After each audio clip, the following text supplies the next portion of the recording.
This video today is about finding your resources as a single parent, a full-time student. I'm excited to tell you guys these resources, and I'll have a few notes and maybe even links below in the description so that you guys have something to refer to and not just, sifting through this video for something that you may be more qualified for.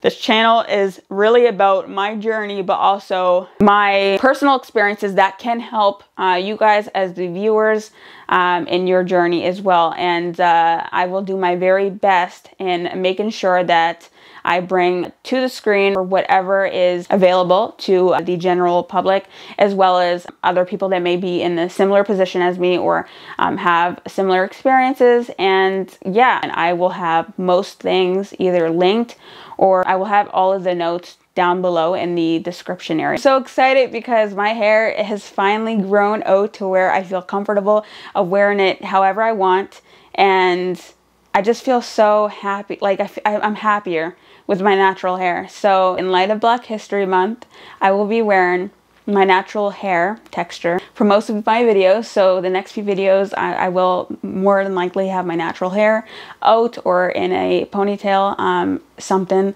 And yeah, as we all know, managing a household can be a struggle sometimes to balance out when you are a full-time student and when you're a single parent at that, because you have to come home at the end of the day to do the daily routine, which is get supper ready for some, do the laundry, tidy up. And on top of that, you have to prepare and go through with your children's bedtime routine. So, it's more than just being a student for me. I really have some good info for you guys, especially in this area, Halifax, Nova Scotia. This list is really just to further your success through your secondary education, because like I said, it is, a struggle sometimes. And just with having these resources, it helps so much. I'm in my 4th year of university and I'm so close to the finish line. Also, if I sound like I have a lisp, I probably do.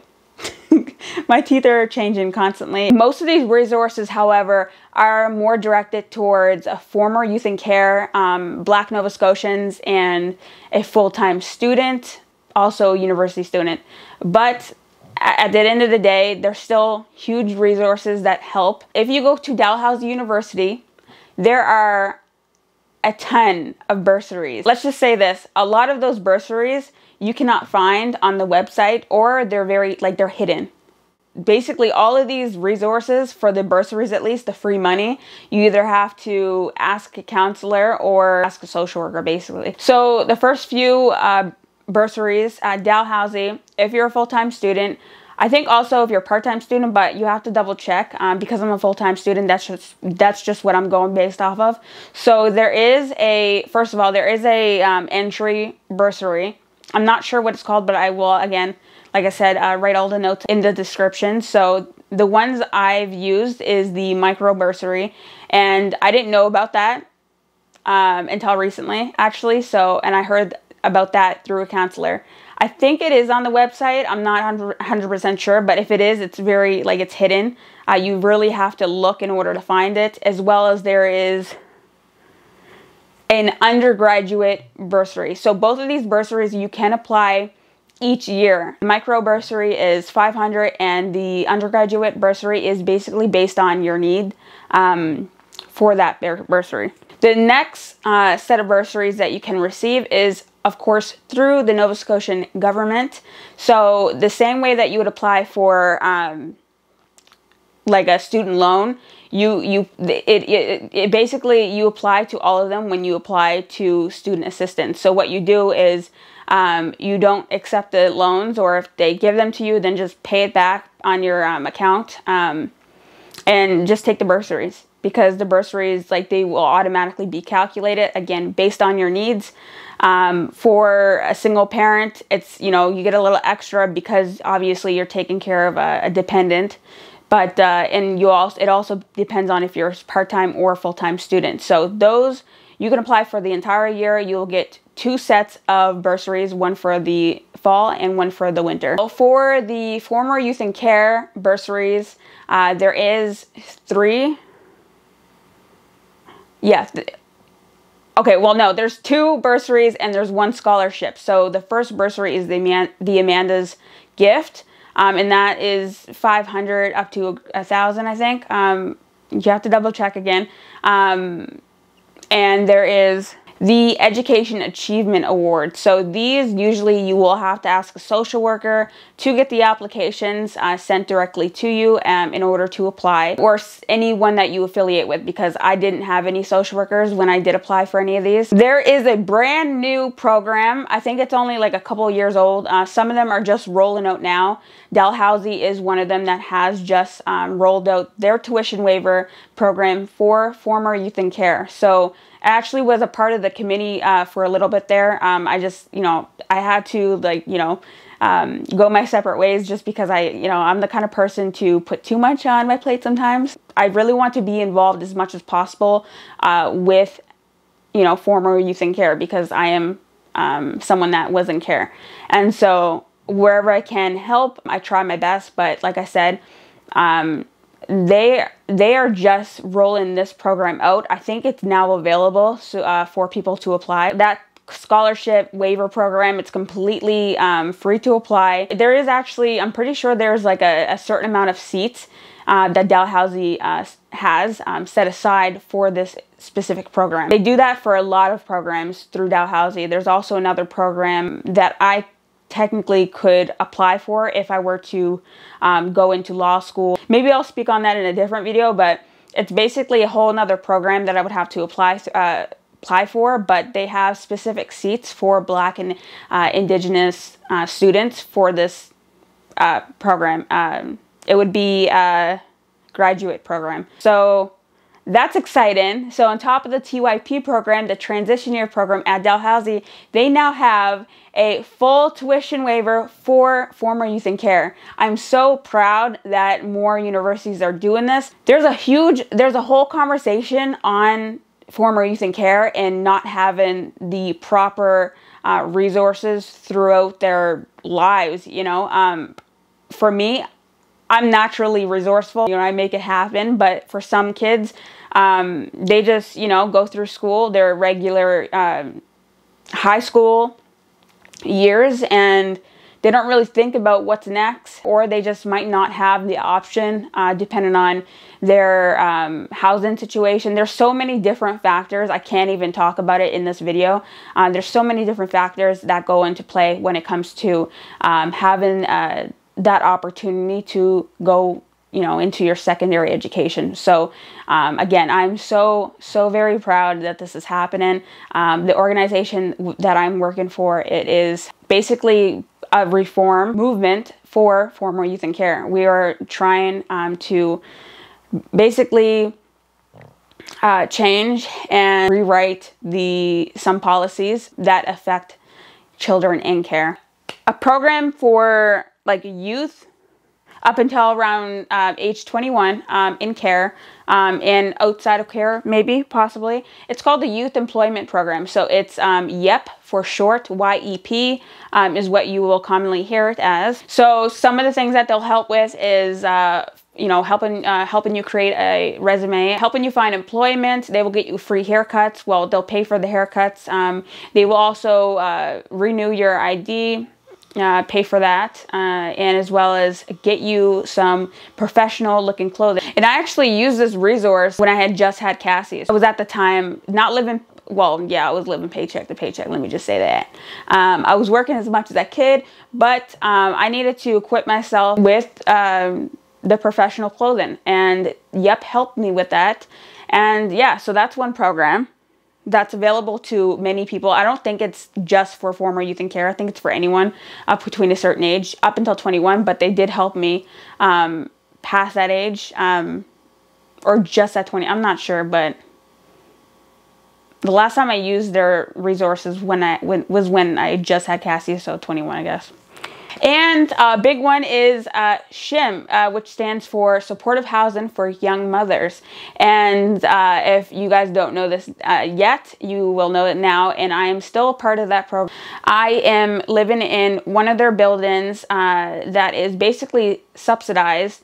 It's different. And if you guys know like the provincial programs, it's not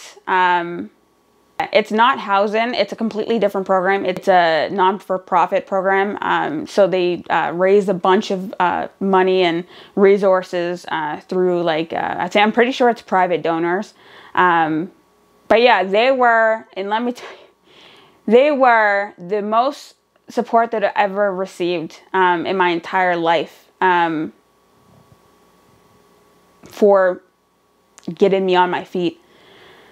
I originally, went to them when I was about like 7 or 8 months pregnant, and I was at their first stage place, which is basically a group home, add children to it, and you get your own apartment. But it was like a 2-level building.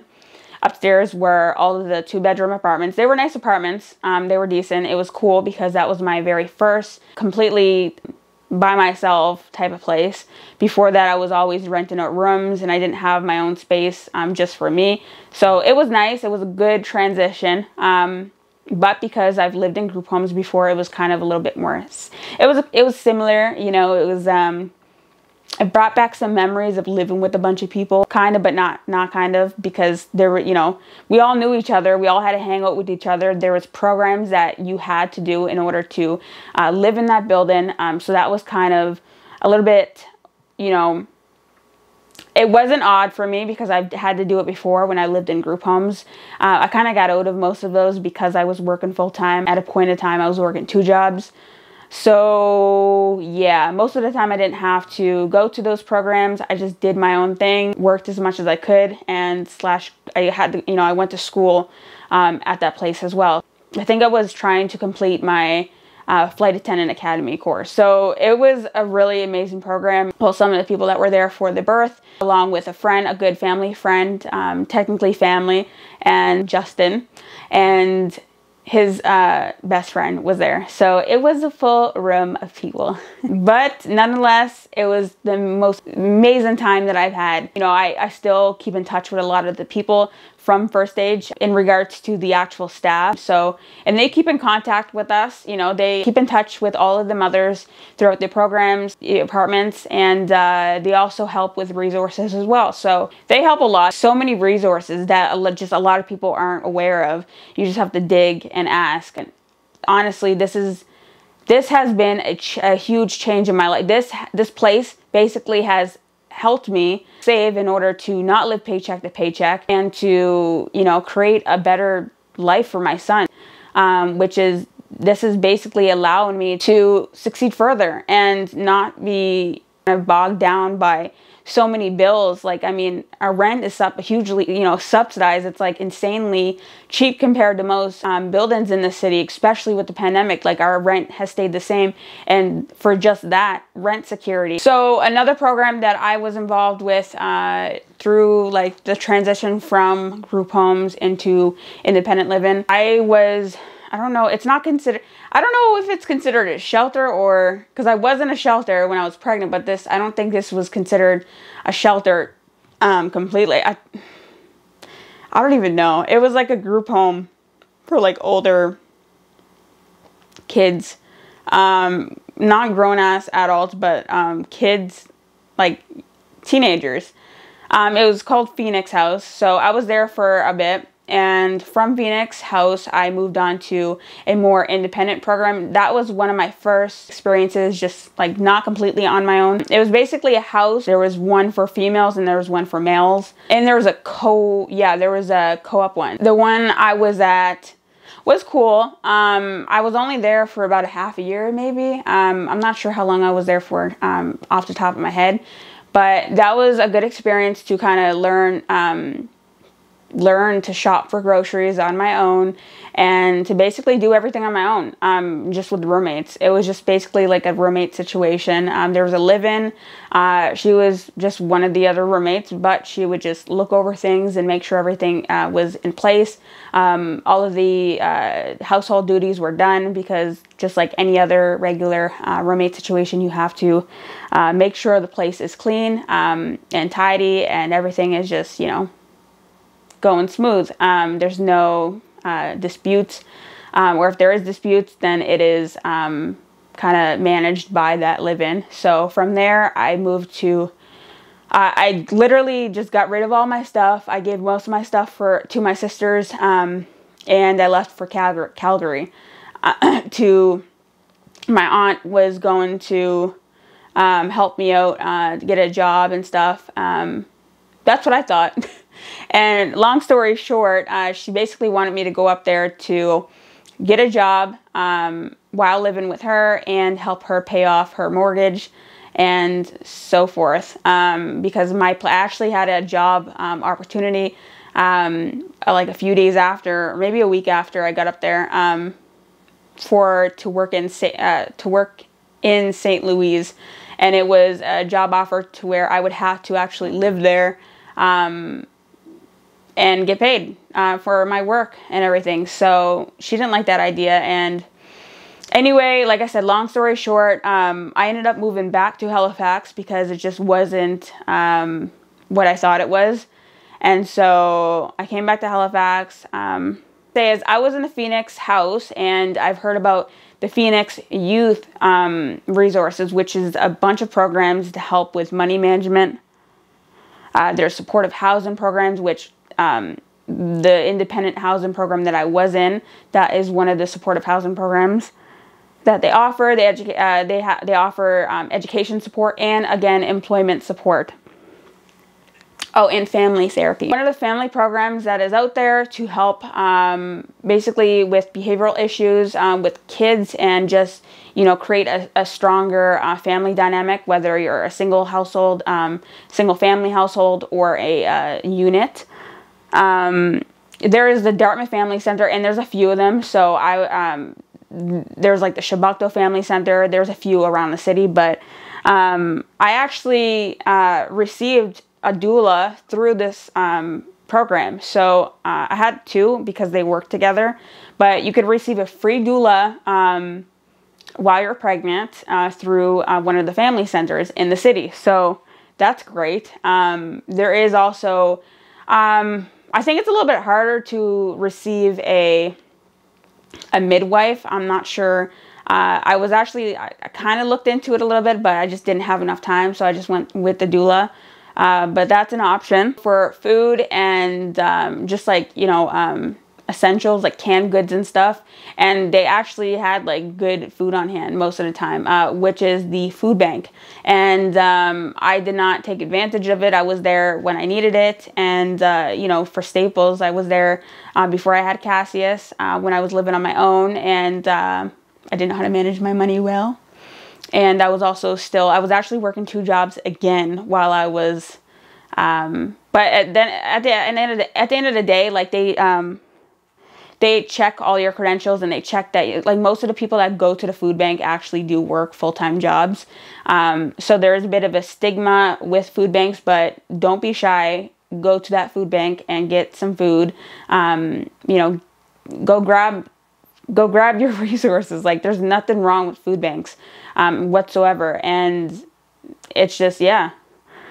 So you can actually receive food, furniture, and clothing through food banks.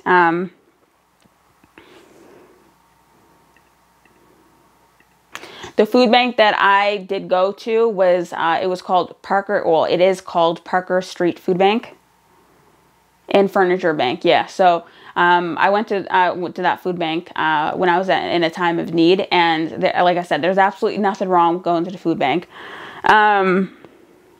If you're struggling to pay your electricity bill, rent, groceries, Christmas gifts, most churches, a lot of people may not know this, but a lot of churches do hold programs, or just, you know, they have that resource to help those in need. I don't remember the church that I went to for groceries once, but yeah, there is a lot of churches that will help with that. So just call and just ask.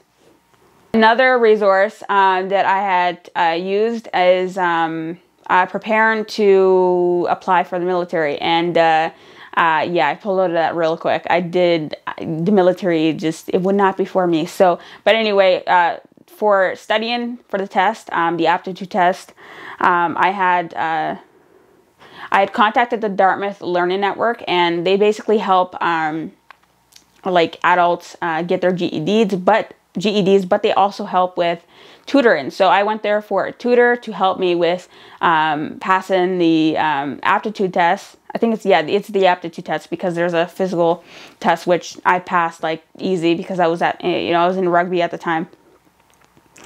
Oh,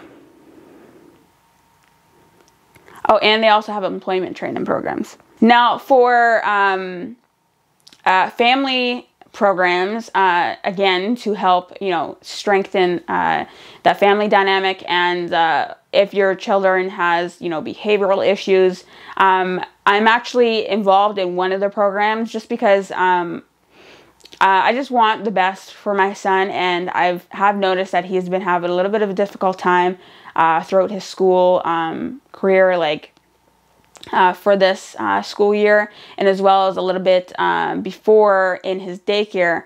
The behavioral issues are normal for his age. There's a little bit too much. So I decided to reach out to my resources, and I found a couple of programs. One is through Family SOS, and this is it's on Zoom. I'm not sure if it's originally for in person, but it's called the Positive Parenting Group, and this is through Family SOS. And the other one that I am currently involved in is called the Strongest Families Program.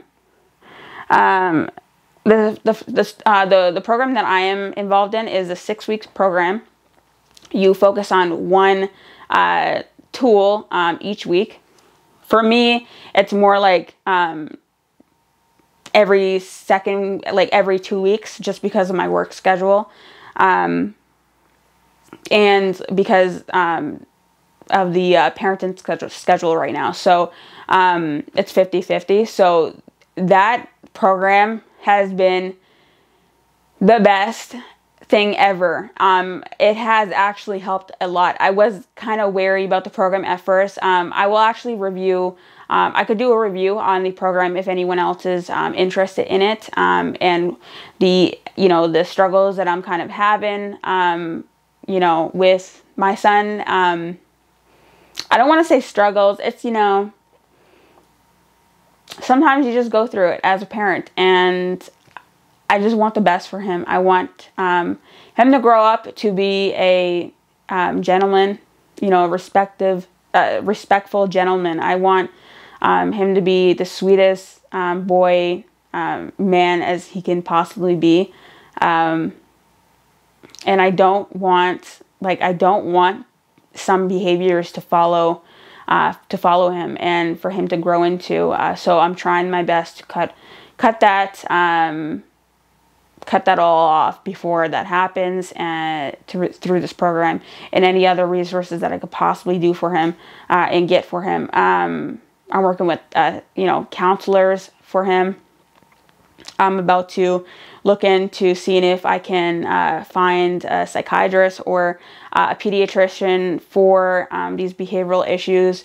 Like I said before, I have ADHD, so I am diagnosed with ADHD. So there is a possibility that he may be diagnosed when that time comes. But for right now, he's 4 years old, and these are very normal behaviors for a 4-year-old. It's just a little bit amplified. So I have to do my best, my absolute best, to do anything in my power to get him the help he needs. And yeah, so I won't be showing my son on camera from now on. I don't believe in family videos, family family vlogging anymore. It's the fact that like I want my son to have a private life and for him just to be off screen. He might pop in here and there, but yeah, I will talk on the issues and the dilemma with the parenting and like the single parenting as well as the co-parenting and everything around parenting. So that won't change just because he's off a camera. So those are the majority of the resources that I have personally reached out to. If you guys want to know any more, if there's any other resources specific to your situation, then just comment down below and I will make sure to put out a video for more specifics and for even more resources. I will see you guys in the next video. Thank you for watching if you made it this far, because I know I ramble a lot, but please leave a comment down below on what you'd like to see for if there's any resources similar to your situation. Ask me or tell me what you received for resources in your situation. And yeah, comment, like, and subscribe. Thank you guys, and I will see you in the next video.